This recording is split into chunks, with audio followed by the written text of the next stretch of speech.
If we could come to order, please. We have 3 public speakers.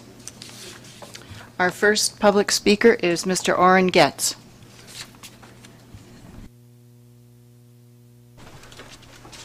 Good morning, ladies and gentlemen, members of the MTA Board. My name is Orrin Getz, and I represent the New Jersey Association of Railroad Passengers. On Friday, our organization met with Ronnie Hakem, the new Executive Director of New Jersey Transit at New Jersey Transit headquarters. One of the items discussed was the building of the 2 missing passing sidings on the Pascack Valley line, Gulf in Oradell and Vale in Park Ridge. These sidings were never built as a result of a memorandum of understanding resulting from a lawsuit that was brought up by 9 Bergen County communities. New Jersey Transit ended up refunding Metro North its share of the cost of those 2 sidings that weren't built. But Metro North mentioned that if New Jersey Transit ever was to go ahead with that project, it would consider refunding those projects. Well, now we need Metro North to cooperate with New Jersey Transit on this project. They seem to be willing to go ahead and deal with these communities and renegotiate the memorandum of understanding. There is a little problem, is that the environmental impact statement may have to be redone because of the 12-year lapse. But we would appreciate Metro North working with New Jersey Transit on that project. Also, at the last Long Island Railroad Committee meeting last month, the Long Island Railroad president mentioned a program to hire veterans. I don't recollect Metro North mentioning any plans to hire veterans. As a veteran myself, I would like to know what Metro North is doing to hire veterans. Amtrak has a goal to hire 25% of its new force veterans. The freight railroads have proved that veterans make excellent workers. Since the armed forces is diverse, hiring veterans should be a great way of meeting diversity goals. And further, I would like to recommend that Commissioner Murdler get involved. He could take the lead on making sure that Metro North does hire veterans, and possibly he can even get back to the Veterans Committee of Senator David Carlucci in Rockland County. We meet frequently, and possibly he could come and speak in front of us, our committee, and also possibly speak to the Rockland County officials in their Veterans Affairs group. It would be greatly appreciated. Thank you very much. I did give Commissioner Murdler the cards of the people to contact. Thank you, Mr. Getz. Mr. Murray Bowden is our next speaker. Morning. It's been quite a few weeks. Some of you know what's going on and most of you don't. But world changed. I've had some incredible, interesting experiences, to put it mildly, all of which have been, in the long run, positive. But I can't talk about them here. So if you really want to know what's going on, ask somebody else on the board who might happen to know. We were in San Gennaro yesterday, walking around. It's been about 45 years I've been doing that. It's important because of the attitude of New York City and how much fun people were having all over the city. Traffic was quite heavy because people were out, riding bicycles, enjoying themselves. And then this morning I got on Metro North at Hartsdale. Now I'm sure that train blew the whistle before it got to the Hartsdale station. Couldn't hear it.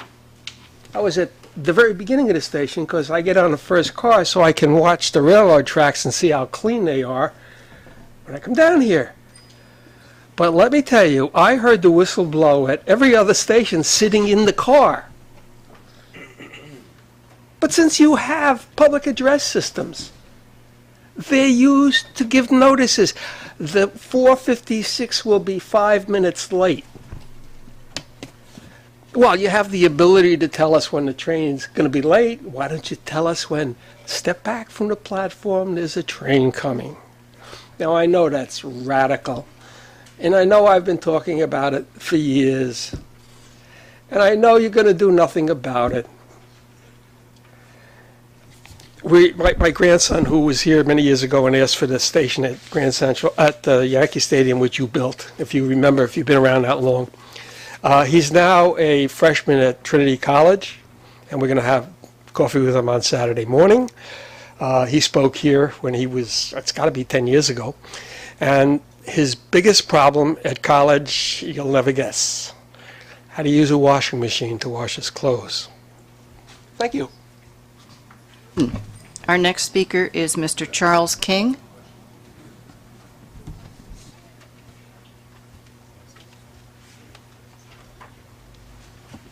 Try to keep to the 2 minutes. Make sure I keep to 2 minutes. Thank you very much for allowing me to address the committee. Susan Muty, who is a Village of Pelham trustee, was unable to come today, so I'm coming speaking as an individual citizen. I've lived in the Village of Pelham for over 15 years. The topic I just want to bring to your attention is one that we've also been in touch with Assemblywoman Amy Paulin about, so I suspect you'll be getting a letter from her at some point as well. The issue is one that I think is very well intentioned by MTA, but it's excessive noise from the new train cars that you put in. When they pull into the station, they announce the station that they're coming and other stations they're going to, and it's extremely loud. The Village of Pelham, near the Metro North Station, I'm not sure how many of you are familiar, but the residential living arrangements go right up, literally up to the tracks, which is a great thing. It's a beautiful place to live. Apartment houses as well as individual homes. So this issue actually affects hundreds of people. It may sound like an excessive number when I say it, but if you look street by street, there are several hundred people impacted by this. And obviously it's an issue that the Village of Pelham has been brought to their attention. I'll speed up. That's why they got in touch with Amy Paulin. So you already have bright electronic signs in the new cars, which is great, tells us where we're going. We didn't need the loud announcements in the past. Noise pollution, which is an issue, is one that you're correctly addressing with the quiet cars you've now put in, which is great. So you're doing a lot of great things. We're just asking if you can take a look at this and minimally lower the volume, if nothing else. I know it's not the biggest issue on your agenda, clearly, but hopefully it's one that's relatively easy to resolve. Thank you very much. Thank you, Mr. King. Gentlemen, may I have a motion to approve the minutes of July? Motion. Second? Second. Those in favor? Aye. Passed. Are there changes to the work plan? There are no changes to the work plan, and they are in your book. In that case, may I have your report? Thank you, Chair. I want to report to the committee on several fronts. First, our focus on safety remains the #1 priority at Metro North, and Ann Kirsch will follow me with a safety update and a report on initiatives underway to improve the railroad's overall safety culture and enhance safety for our employees and customers. I'll also be going with Ann next week down to Washington. Service reliability. Since making the adjustments in July to the May schedule, the train service has been performing more reliably. During the months of July and August, system-wide performance improved over 3% from June. In August, we operated at over 95.5% and had a consist compliance of 99.7%. The average train delay was approximately 10.5 minutes, and we completed 99.9% of scheduled trips. Canceled and terminated trains were reduced from 71% to 52% in June. AM peak service has improved significantly across all 3 lines, and we operated at 96.3% overall. On the Danbury branch, Metro North and CDOT worked together to bring resolution to the operational issues and the new grade crossing technology, and work was completed on August 28th. The Cos-Cob switch house that I told you about that burned up just before we put the schedule into place.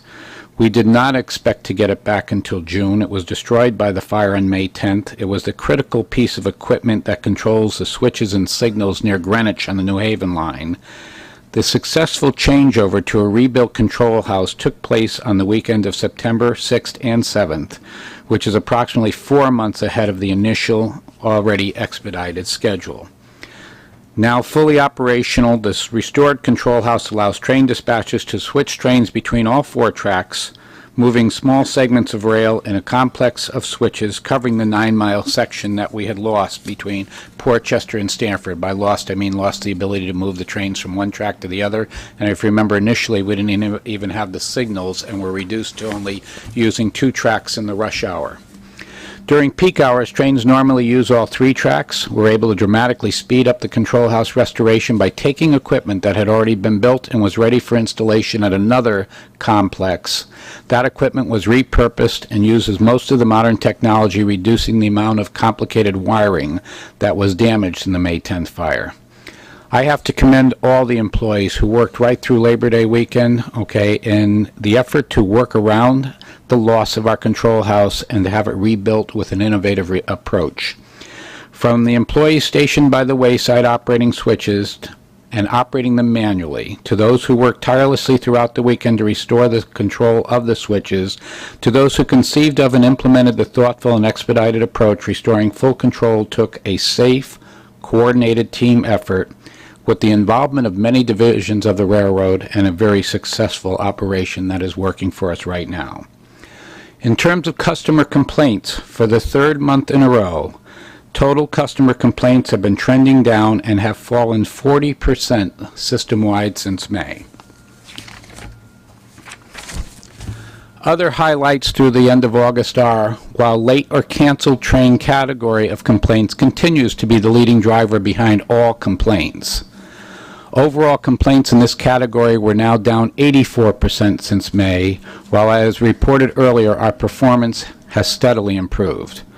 With the May 11th schedule change, train scheduling complaints increased initially May because of that fire. However, overall complaints in this category have since dropped by 68%, and finally, insufficient consist complaints are down 82% since May. In terms of ridership, our total ridership in August increased 1.7% as compared to 2013, and the non-commutation market increasing by 4.5%, the 5th consecutive month in which this segment has increased. Year-to-date, total ridership is 0.5% above 2013. The Harlem Lift Bridge. Beginning last week, the bridge will not open for boats for 6 months while workers replace 60-year-old cables that lift the bridge and install new electrical components designed to increase their resiliency to potential storm surge flooding. Most boats, including the Circle Line tours, can navigate underneath the unopened bridge, which provides a vertical clearance of 25 feet at high tide. When open, the bridge provides a 135-foot clearance.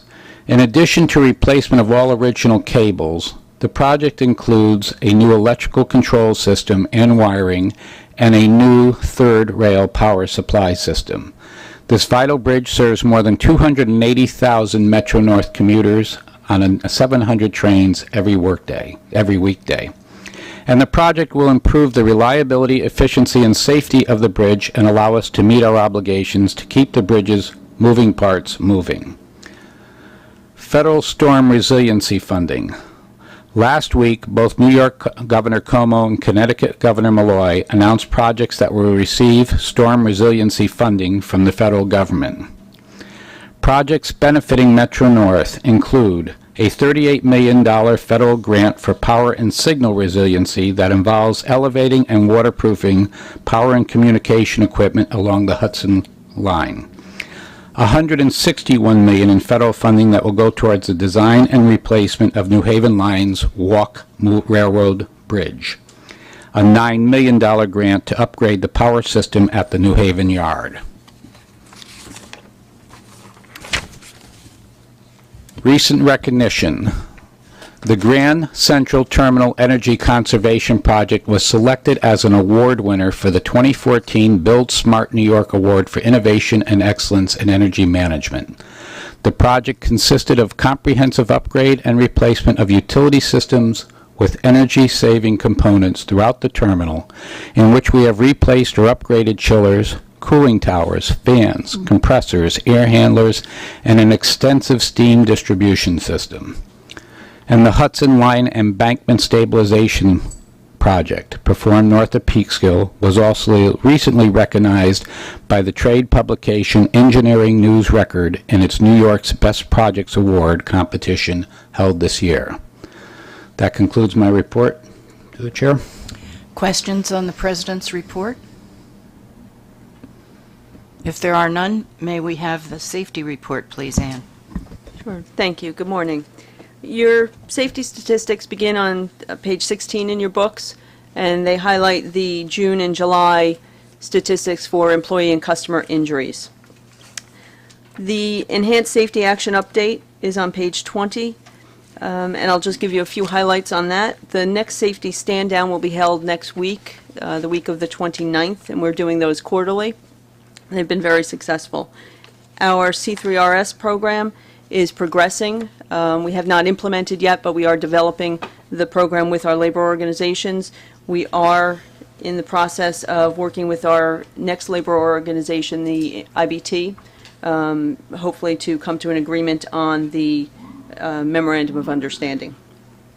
We are continuing with our alerters, the installation of our alerters, and that is on schedule. And PTC acceleration continues, and you will have a more in-depth briefing on that at the CPOC meeting later on today. And I'll be happy to answer any questions. Mr. Mordler. Ms. Kirsch, if you will look at page 16 of the book, and again at page 19, your safety concerns are significantly rising, apparently. According to page 16, the total number of employees injured has increased to a point higher than at any point since 2010. Your FRA reportable injuries are up more than they have been at any point since 2010, and employee lost time is comparably up.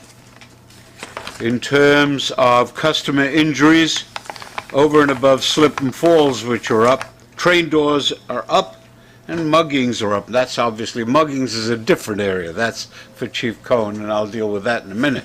My point to you is the following. Why? Because you have done so splendidly until now. What happened? Thank you for that. There's a combination of issues that we're seeing, and a lot of it is increased reporting itself. We are pushing our employees to be more vigilant in reporting every incident that they could possibly imagine to report. So we're seeing an increase in those pure numbers themselves, and then we're seeing an increase in the lost time. So how those injuries are being managed and the employees staying off. If you'll see, the lost time injuries have really increased from,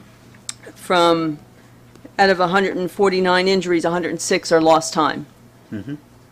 So we're seeing that increase as well. So that's something that we're addressing with all of the local managers and the employees themselves, trying to understand why they're staying off from work, because it's not necessarily the severity of the injuries. So we need to look at that a little bit closer. Let me make a suggestion to you, if I may. If this pattern does continue, let me suggest that you have the IG's office take a look too. If Be more than happy to take that under consideration. We do look to go and investigate injuries, okay? We are looking for patterns, and I'll be happy to report to you separately on that. Thank you. Sure. Quick one on top 5 customer injuries by type on page 19. The train doors. Could you explain that a little? Because it seems to me cooperating parties should have that at about 0. train door incidents involve incidents where a customer gets caught in the doors. It's not necessarily a malfunction of the doors. So we're not seeing an increase in defects in the equipment. We're seeing a rise in people rushing in and out of the doors and getting caught in the doors, sometimes trying to rush with a bag to hold the door open and then reporting that incident. So that, again, we're also capturing more information much better than we had in the past. All of our train crews are reporting everything that they see. This is not necessarily customers reporting that they've been injured. These are our train crews reporting all of the incidents that they observe. Okay, but on a Metro North train as opposed to, you know, a subway train, for example, I could see an increase, and obviously it's relatively lower number, I'm sure.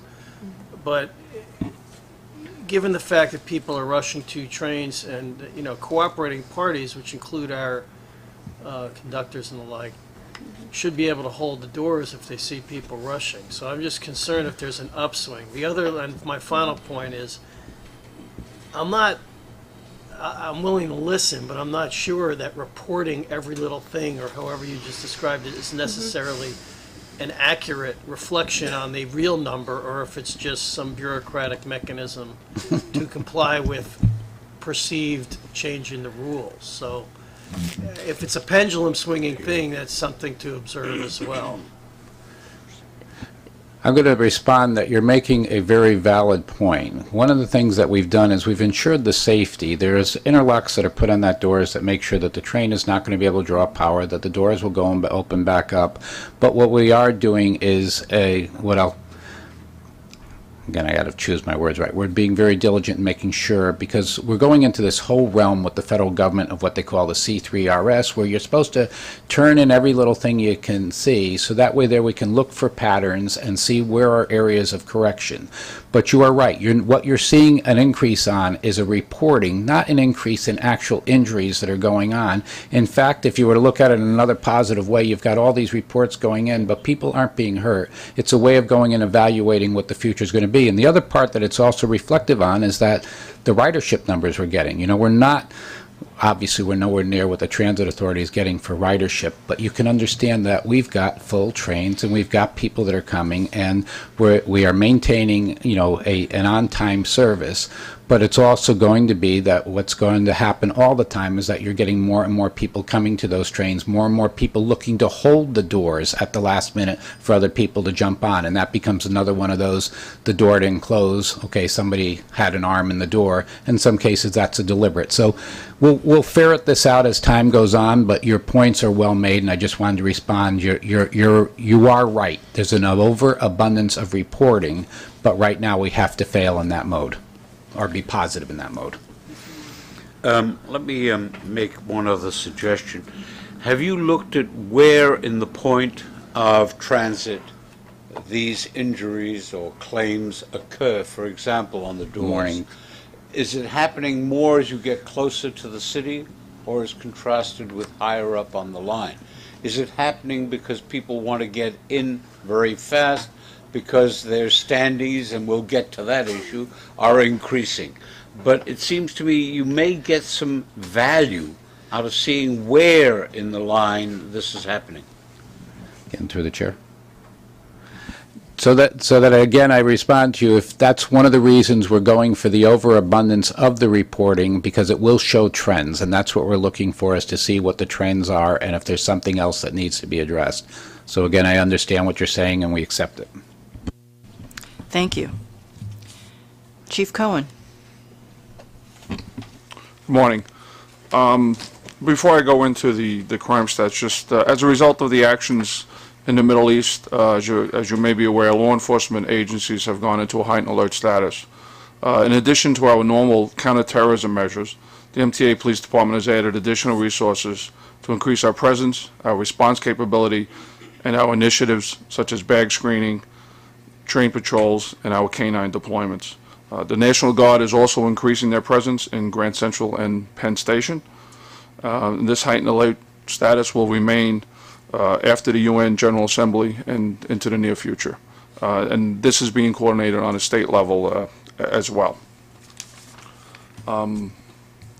System-wide, there has been an increase in incidents. Those incidents are being driven by robberies. For the month of August, throughout the whole system, we had 10 compared to none last year at the same time. 3 of those occurred in the Metro North area. 2 arrests were made in those incidents. Year to date, there have been 14 robberies in the Metro North area, with 7 of those closed by arrest. Should just note, out of those 14, they involve 12 separate stations. 11 of those stations have been hit one time each. only one station has been hit multiple times, and that is Bridgeport. Was hit 3 times, and we have arrests in 2 of those cases. So there's no discernible pattern. It's very well spread out, and we're taking extremely, very aggressive measures to close out those cases and to prevent future occurrences. Friday was the Apple launch of the iPhone 6 and a number of other launches that Apple had. There were a few glitches with the Apple Store, not with Metro North personnel or the police, but it was the heaviest volume for a new launch that we've had, and I want to thank Randy Fleischer and his staff for their assistance, because it was just a little busy down there. And that launch is continuing. They've actually asked for additional coverage beginning again tomorrow, because they're getting new products, and so we'll continue to work with Metro North to police that. Sir. Chief, this is, to the best of my recollection, the first time in at least several years that there has been this marked an increase in crime in the Metro North area. But it's not just in the area of robbery, it is also in the area of burglary. And I'm trying to understand, what do you have to do with burglaries? Well, I'm somewhat glad you asked. We had 12 compared to 4 last year. We have arrests in 4 of those cases. 7 of those 12 are construction related. So by law, if there's a container and it's locked and restricted access, and they use some of these large containers as offices in different construction projects, if they get broken into or property is removed, it's a burglary. 5 of those others, we have a lot of retail stores within the Metro North area, were stores. 2 of those were coffee shops up north, where basically just a window was broken, somebody gained access and got in. The other ones, if you enter or remain in an area where you're not supposed to be, sometimes it's either criminal trespass, or depending on what you do, it could be construed as a burglary. So that's where those occur.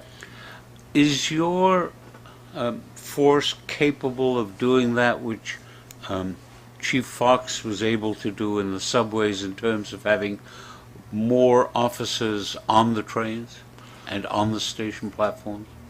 With the new initiative, we've increased train patrol. As a rule, we do ride trains, but system-wide, with Long Island Railroad and Metro North, there's about 1,500 trains a day. So we don't have the resources that the NYPD Transit has, but we do ride as many trains as possible. Majority of the robberies that have occur off of a train, in close proximity or on platforms. Well, then, Correct. let me ask you this. Assume, and I hope it's not the case, that this trend continues over the next several months. Would it be possible for you to deploy additional personnel on platforms? And if your staffing is not sufficient to achieve that, what would you need to be able to do so, assuming this trend does continue? I mean, with the heightened alert status, we are increasing platforms, train coverage, and our larger volume terminals, but we're going to spread that throughout the area. I don't want to get into numbers what we would need. We have an excess of 270 platforms between Long Island Railroad and Metro North. But I do believe that we will nip this trend. It will not continue, and we will have a successful year. I hope you're right. Okay, thank you. Other comments? I want to congratulate you and Metro North and the Apple Store for incredible crowd control. The line, when I arrived in the morning, I think was around the terminal, and at 5 o'clock it was still going strong. I don't know how long it was then, but it was an amazing sight to see. Thank you. May I raise one Yes. more point? Chief, if it is not too big a problem, would it be possible in the future, where you have on page 24 the numbers of arrests, to do comparisons either year over year or month over month? Because what you have is July, the arrests were up, and that does have a significant impact, shows at the very least attention to what's going on. But it also was on the same order of magnitude in the prior months, according to this report. I just think you get a benefit if it's doable, to give us some comparative data. Okay, with permission of the board, we Certainly. can do that. So, I think it's a good idea. okay. Any other comments? In that case, we have information items. Would you like to address them? Okay, the first information item is the mid-year forecast. The mid-year forecast financial information for revenues and expenses by month is provided in the agenda book as information. The second item that we have is the 2015 preliminary operating budget. Metro North's preliminary operating budget was presented at the July MTA Board meeting and is available on the website. This item will appear on the committee agenda for this month and next to provide an opportunity for public comment. The elevator and escalator report, second quarter 2014. This quarterly report reflects the availability of elevators and escalators during the second quarter of 2014. In May, we completed our systemic maintenance and rehabilitation program for the 11 escalators within GCT, and the overall performance of the escalators has improved. In terms of the diversity EEO report, second quarter of 2014, the second quarter report is in the book and will be discussed in greater detail at the Diversity Committee meeting later today. And the final is the Harrison Transit-Oriented Development Staff Summary. This item is for the committee's information. The staff summary will be presented at Finance later today and the full MTA Board on Wednesday for approval to enter into a joint development agreement and negotiate a land disposition agreement to permit the construction of mixed-use and transit-oriented development and a parking garage consisting of 475 commuter spaces at Harrison Station. Permit me 3 questions, if I may, or 3 comments. On the issue of elevators and escalators, what happened at Greenwich? Why is Greenwich in that bad shape in connection with the elevator report? Okay with you, through Glenn Hayden? While you're on that subject, can somebody tell me how you can deal with 13 people entrapped at Grand Central Station? Mr. Hayden will answer the first. The Greenwich elevators are maintained under contract by a company named Cone. We noticed the deterioration in the quality of service there and met with them in early September. They've stepped up their preventative maintenance efforts from normal to high. We've asked them for a monthly report, and we've also directed them to make a list and stock frequently failed parts so that they can address this quickly. That entire complex is consists of both our station and a private building for which they also do the elevators. There are 5 or 6 in that complex. So we recognize the problem and have brought the vendor on the carpet, if you will, and I'm hoping that the next month you'll see a dramatic increase in that. It sticks out like a sore thumb. Sure does. And your second question? Second was Be Grand addressed. Central Terminal. There have been 13 entrapments in the elevators in the course of the last month. Why? Ms. Kirsch will answer that question. The question as to why is something that'll be evaluated as the maintenance and inspection issues on the elevators occur through the Grand Central Maintenance Department. The actual people within those elevators are uninjured.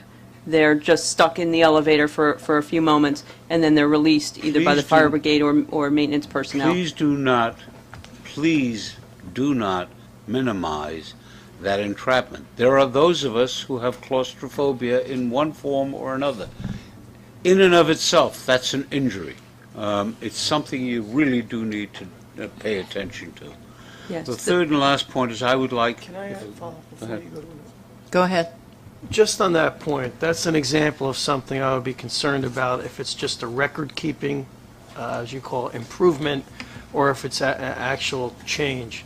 The length of time you're entrapped. If it's 10 seconds and technically that means the door didn't open on time, that would be interesting and that's worth following up. But if it's 2 to 3 minutes, or perhaps 5 minutes, so I think knowing the length of time of an entrapment is as important as the number of entrapments, given what you've told us about the enhanced record-keeping that we're now doing. Absolutely, and that certainly is important. And So as- could you maybe, as a test case, could you report back informally or through an email or something on the 13th? Yes, we can follow up on the length of time that each of those Yeah. persons were entrapped and whether or not there were multiple people Yeah, that would in be one perfect. elevator during that time. I believe there's multiple be- people in each of those.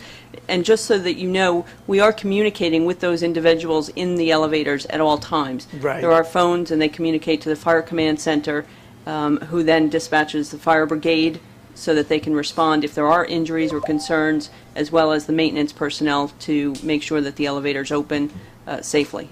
I thank you for that, and I just point out that given the self-selective nature of who takes an elevator in Grand Central, it's most likely people who are certainly more infirm than the ones who are taking the escalators or just walking. So it's very important. Sorry for It's interrupting. okay. Thank you. But you do raise a point. Please understand, communication is absolutely vital for those who have claustrophobic concerns, however serious or not. But the absolutely magnificent job that you and Randy and the folks have done at Grand Central can only be denigrated by this kind of stuff. And if it recurs, I would view it as serious, if I may. Let me then take the last point, if I can. I want to take a look, and then Mr. Malloy, I'm sure, will follow up later at Diversity. With the new hires as of June 30th, 2014, I note that blacks and Hispanics didn't do particularly well in the hiring of officials and administrators during that period at Metro North. I make the point and emphasize it because prior to Mr. Giletti's ascendancy to the presidency, that has been a relatively sore spot for many people, and I make the point only to ask you to keep a particular eye out for it. It's time for a change. We're in the 21st century. Thank you. Any other comments? Well, in that case, we have an action item. You'll find it on page 59 of your committee book. Every year at this time, we seek MTA Board approval to accept $300,000 in a congestion mitigation air quality grant. The grant supports connecting services for us over the next year and also a variety of operational and marketing activities. May I have a second? Second. Questions? Those wishing to approve? Thank you. Your procurement package begins on page 60. I move this package. May I have a second?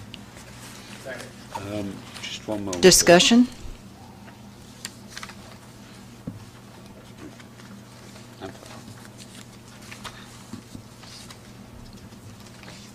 Page 60. Yeah, I'm okay. Are you okay, Mr. Mordler? Yep. All those in... I should add, this Yes? is the only agency as to which I am okay. Well, thank you. May I have your vote for approval? Thank you. All the procurements pass. The monthly reports are found in your book. Do you have any comments? No, that's exactly what I was going to say. Questions We're on- available. The staff is here if there are any questions on any of the reports. Questions on the monthly reports? Well, Yes. we're all Joe, here. I Sure. have a question. Sure. You clearly are doing splendidly, and you are clearly able to now see the beginning of the fruits that your labors and those of your colleagues have started to do in terms of reliability. I have this question. There has been an increase, if you will look at page 70, in the number of trains that were over 15 minutes late.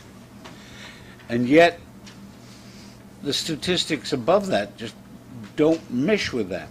The number of trains that were canceled are up from 73 to 335, and the number of trains that were terminated have almost doubled. How do you explain that in a fashion that's consistent with the data immediately above it? Hold on one second. I'm trying to get on the same page with you so that I can...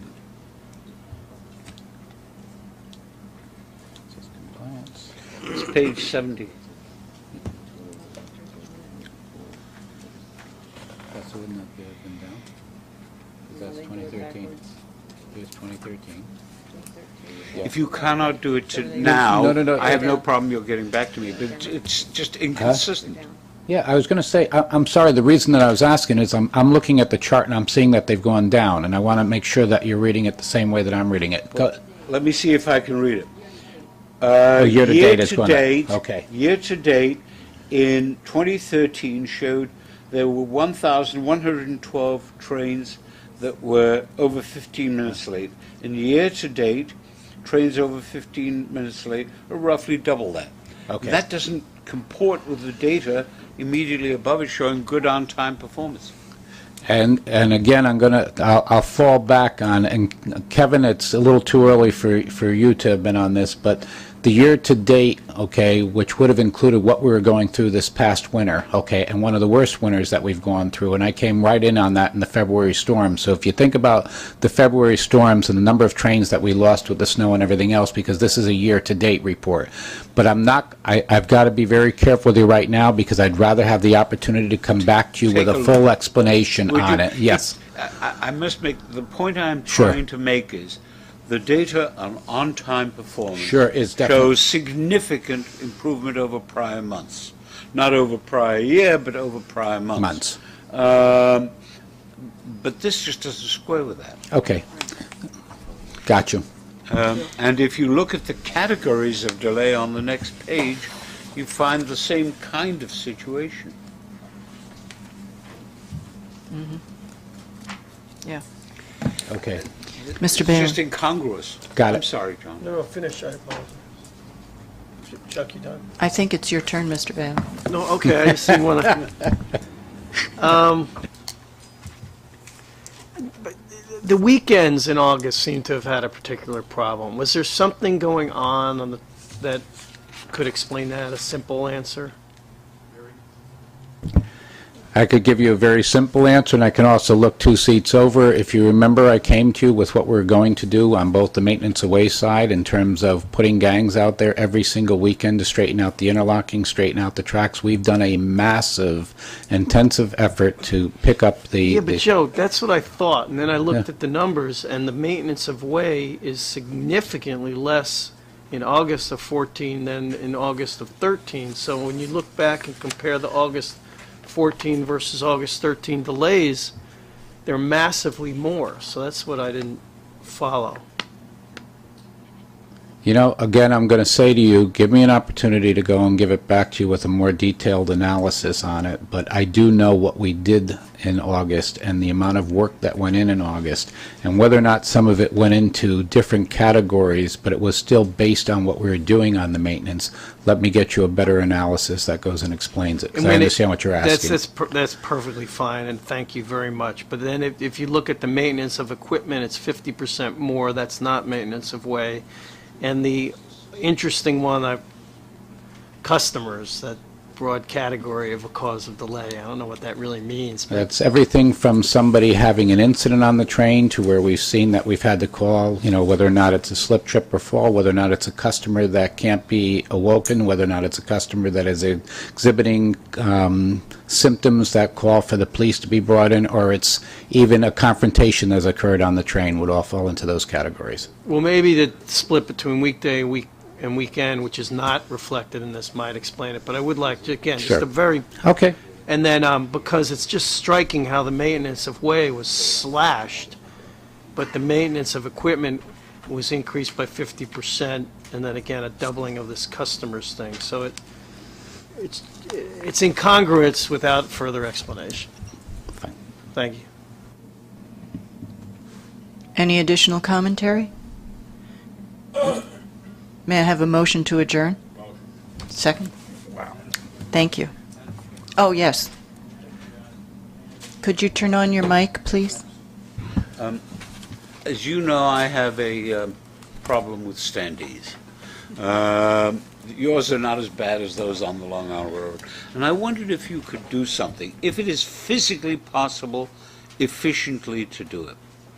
One of the explanations that has been offered for the standees is that refusal on the part of a significant number of people to take the third seat, the middle seat, and that they would prefer to stand rather than the middle seat.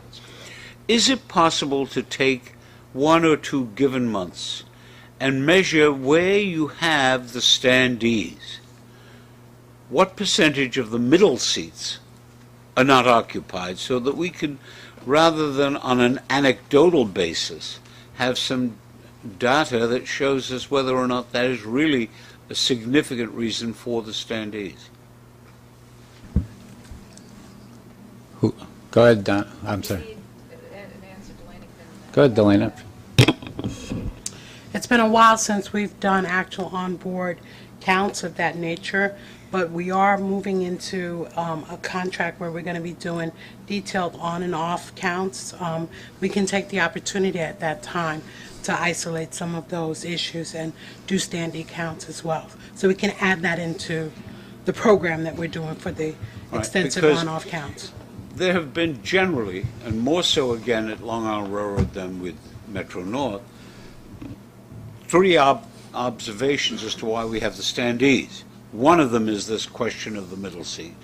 The other one is that people just need to have more train capacity. And the third one is that we're getting more and more riders. And it seems to me we ought to know if this one is real or not. Through the chair.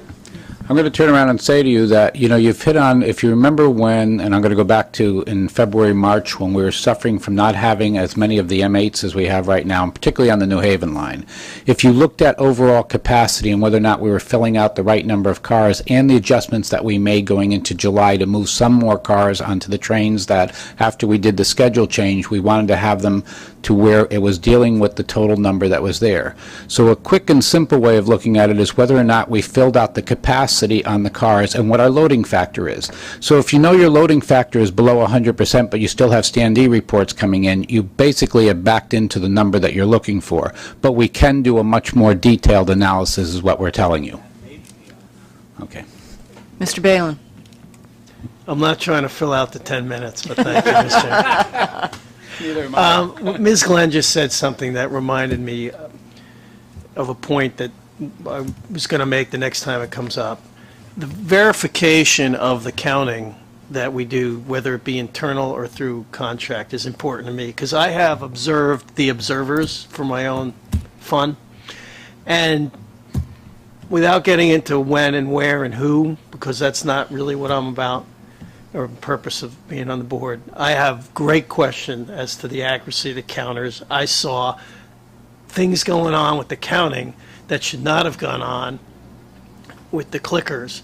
And I have to say that bad data in, bad conclusions out. So I hope we have a system in place of checks and balances with respect to the individuals and with respect to the mechanisms and the system for the counting. Because what I've observed informally, I would have very little faith in the numbers. Thank you.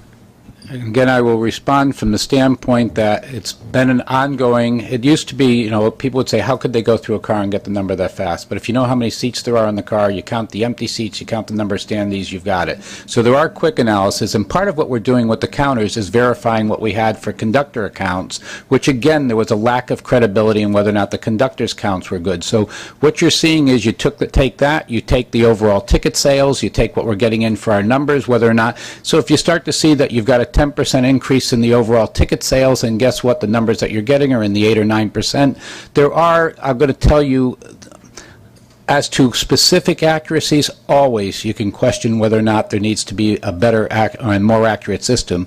But if we were having the type of failures that you're talking about, we would also see an inconsistency across the board with the numbers that we're seeing. And we're not seeing that, but there is always a time, and that's why you also look for a change out in who's doing the counting and everything else as you're going through it. But thank you for the comments on it. That's good management comments. Thank you. Comments? Do we have a motion to adjourn now? We are adjourned. Thank you.